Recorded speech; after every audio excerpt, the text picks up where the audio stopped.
Hey, my beautiful family and friends, my reflections. How are we? Doing good. Today is Throwback Thursday. Yes, I have a throwback that I want to highlight. This happened 4 years ago, back when I was living in Kansas City, and I was featured on Coffee and Conversations with Tall Chick and Asian Chick.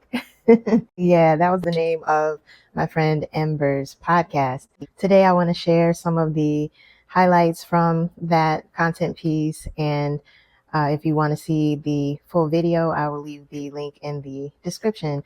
But when Ember asked me to do the interview, it was at a time when I was only freshly in Kansas City and I had left Raleigh, North Carolina, where I was in lockdown with my ex-husband during the whole COVID, pandemic. And we knew that it was time to separate. I was at my wit's end. I was aware that I was in a codependent relationship and that it wasn't working.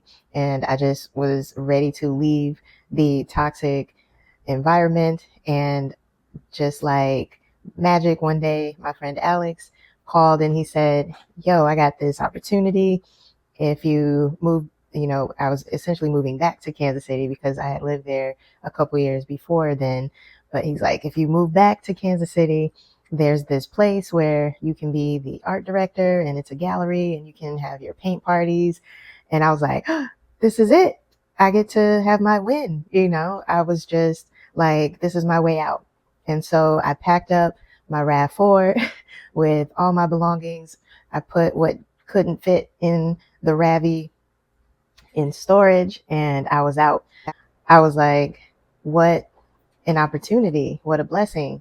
Except shortly after I got there, I learned that all that glitters isn't gold and this wasn't it. And I basically had to endure a failure and start again, but this time without my partner's support.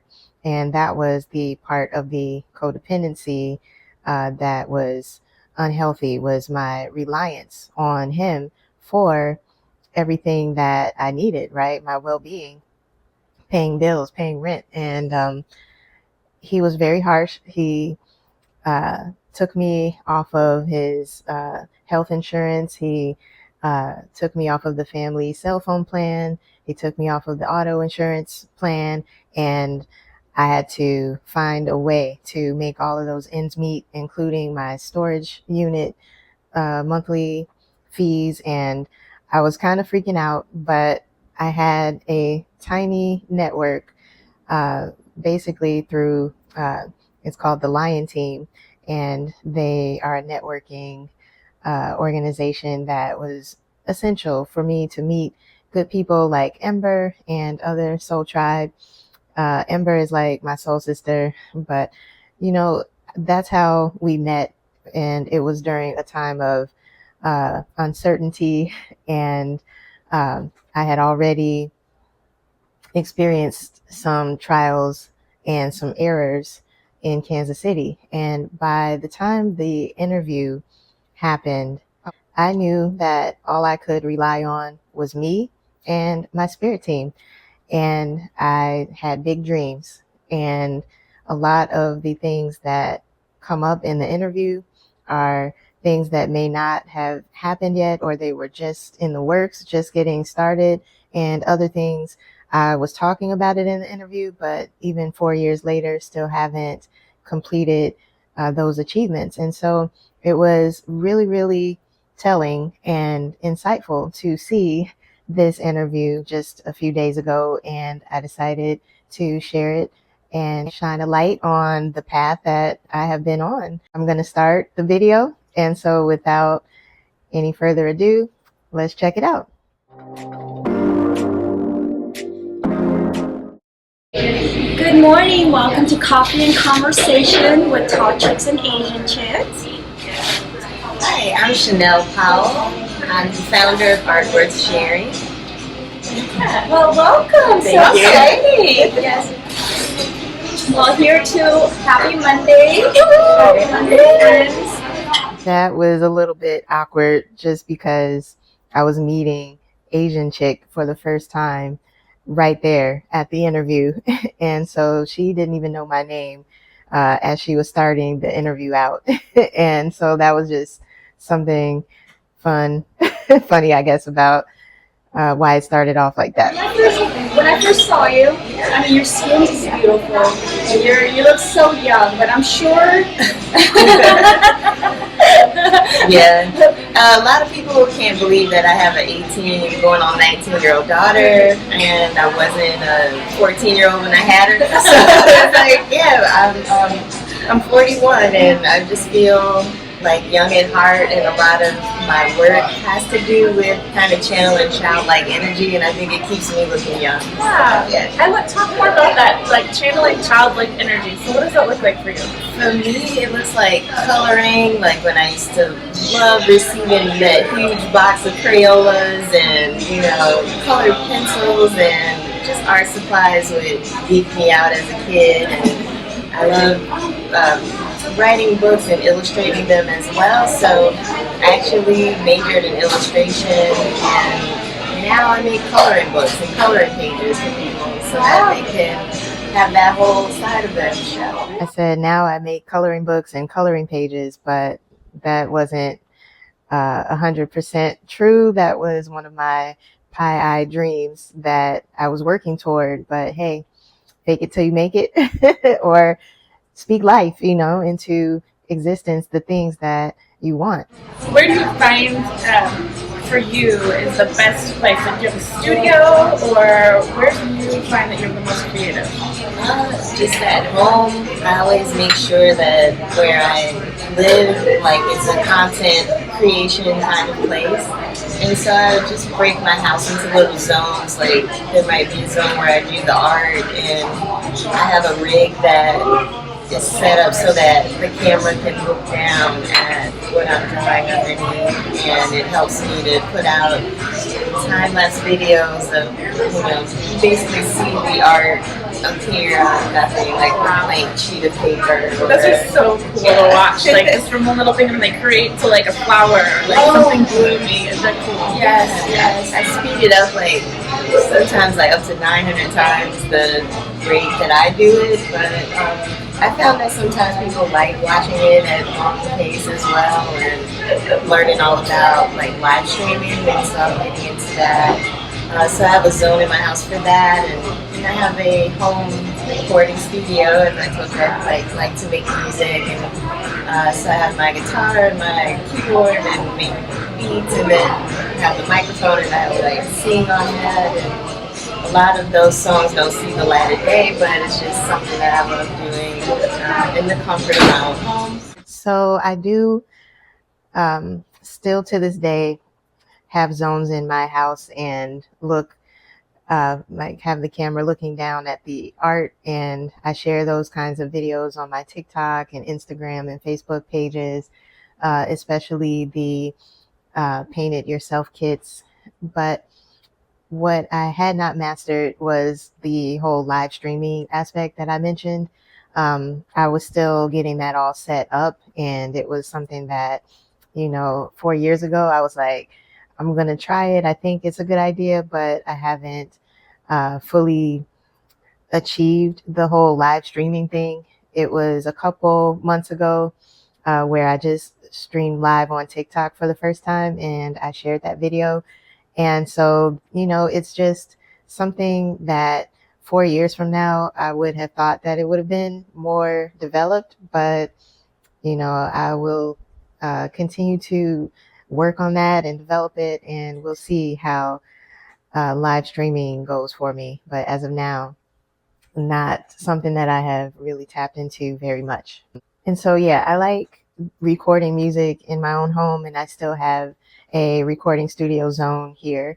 And I haven't been able to really go in that lab and work on completing a full project over the last 4 years. There are a lot of loose ends with that, things that are what they call scratch vocals, but I do have a lot of songs that the idea of the song has been recorded, and I just need to do the final recordings of them. And those are songs that I've made by myself and also songs that I've made with my partner G-Day. So there are, I would say, few different EP projects that have been in the works over the last 4 years that still aren't complete. And so you're getting ready to start a project, pretty big one, aren't you? Actually, you've already started, right? Which one? The painting, the instructional painting, for people who are interested in getting into it, but maybe are like me that are perfectionists and like get angry at it. You're like, it doesn't look like I wanted it to, you know? Yeah, there's a new product that I'm bringing, which is these painting kits that are really like an easy way for anyone to create a portrait and like paint themselves, and something that is recognizable as, you know, the portrait reference that I can use. It's just easy to paint in the lines and look at the reference and come out with a beautiful finished portrait. But it does take like a little element of, you know, painting the lines perfectly, you know. So a lot of times people are very they're concentrating really hard, and I try to like bring them out of that and then tell them like, you can go a little faster or you can be a little looser, and then a lot of times there's liquid encouragement that helps with that, you know. And so we do sip and paint. Yeah, I love that idea. So I was talking about Paint It Yourself kits, which can be found at artworthsharing.com. But 4 years ago, it was just something that I was talking about, and I only had one kit that I was offering at that time, which was the Kobe Bryant Paint It Yourself kit. And so I was just starting that journey, and I went on to do a lot of vending fairs, like art fairs, selling those. And I sold hundreds of them in Kansas City, especially Art Garden and other fairs. But it was something that actually helped me to be able to stay afloat while in Kansas City. And, you know, the cost of living is very low there. And so I found that I only needed to go out on one Sunday and I could make rent. And so it basically turned out to be a good source of income. But at this point in the interview, I had not yet even developed an elevator pitch or a way to describe the product.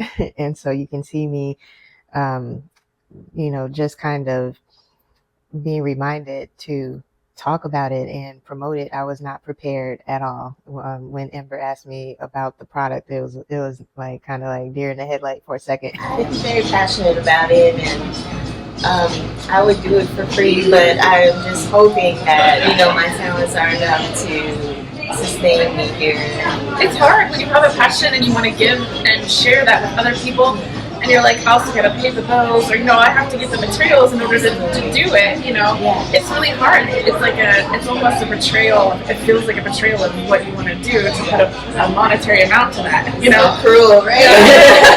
Yes, it does. Yeah. Yes, being an entrepreneur is not easy. It takes a lot of work. Yes. Just a lot of work. Yes, a lot of self-talking. Yeah. Self-encouragement, right? So I'm like, can I really make a living off doodling all day? Because I would, you know. But So me asking that, can I make a living off of doodling all day? That is something that I have been following one step at a time. And 4 years later, it is now just beginning to make sense to me as an actual purpose and how that comes into play. And it wasn't until I realized that it was a spiritual technology, the way that I had been doodling and the other products like my dress that I'm rocking, and, you know, when the fashion came in and when the Oracle Coloring Pages Club came in, these are all things that have recently come to the surface. This is just something that shows me that I'm grateful that my former self did not give up, and that it just knew and had the faith to keep going and keep working on these things, because later they developed into some great things. Yeah, like when your kids do artwork, I have like an ungodly amount of their artwork saved in totes and stuff, but it's just the little things that meant something to them, where you can see their perspective on it. It's beautiful. I love when parents like save the kids' artwork, because like my dad had like this little vault, and it was so special as an adult artist to like see how far I came. You never know, so save it. I have my doodle box, and so when I look at that scene, I'm like, yes, I've been saving my art. And parents, save your kids' art. They're something that can be used as an oracle system later, to be used for divination or for being able to see the messages that were being transmitted by automatic drawing and by imagination, and using all of those ways that we connect to spirit through art. So I think that having art collections is really key. Over on my bookshelf, I display art that my daughter made when she was a child, and I encourage her to save and collect her art as she creates over time. And so, yeah, save your art. That's great. I've really been understanding that my role is kind of like healing through art, and how therapeutic this really is. And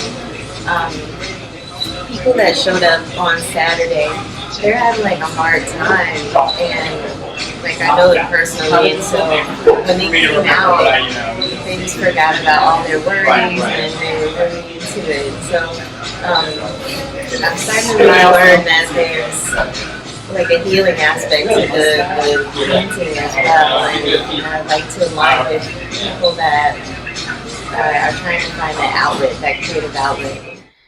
So I was referring to a paint party that happened the weekend before this interview, and as I remember that paint party, I actually had Patrick Mahomes, Janelle Monáe, and Kobe Bryant as the three options, and that was it.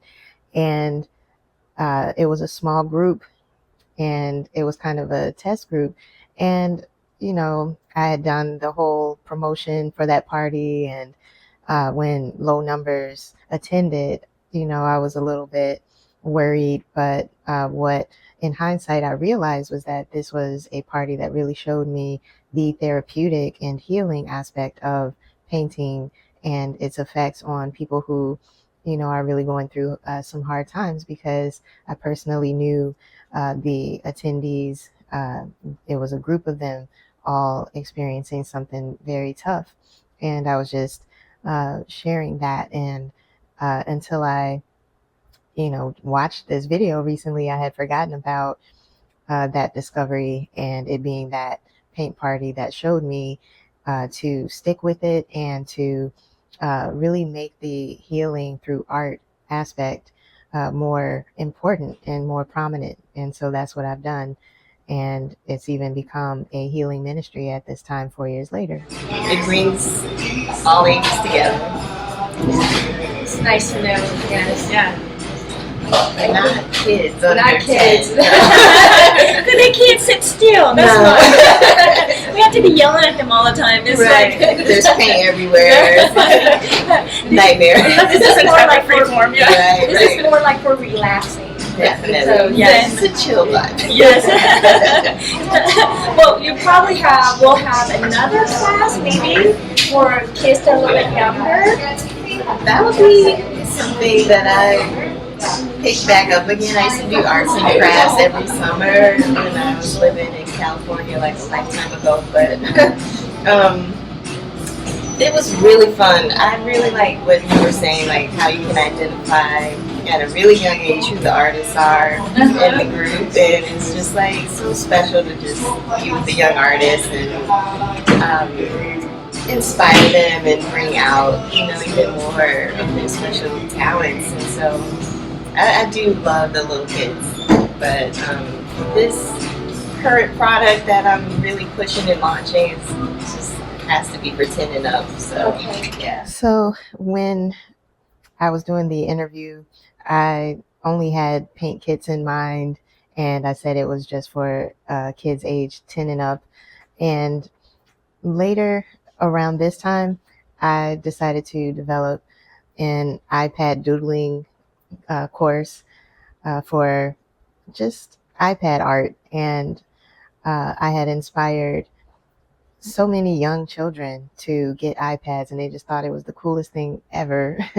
How I would use it and make art, and they would observe me. These might just be kids in my family or friends with kids, and they, would always be drawn to me and loved watching the art that I was making on my iPad. And they wanted a turn. They would try coloring or drawing with the Apple Pencil. And so one day a cousin of mine said, you should make an iPad class, iPad art, digital art, and teach it to kids. And actually all ages are welcome, but I have started the Doodle Gang, and it's the iPad doodling art club, and it is finally launched officially, and I will leave the link in the description. But here's a quick premiere of Doodle Gang, the very first doodle session to draw a jack-o'-lantern, and it is just in time for Halloween. We're in Halloween season right now.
All right, wasn't that so cool? So stay tuned for more doodle sessions with Doodle Gang, and you can join my Art Worth Sharing Buy Me a Coffee if you want to participate with that.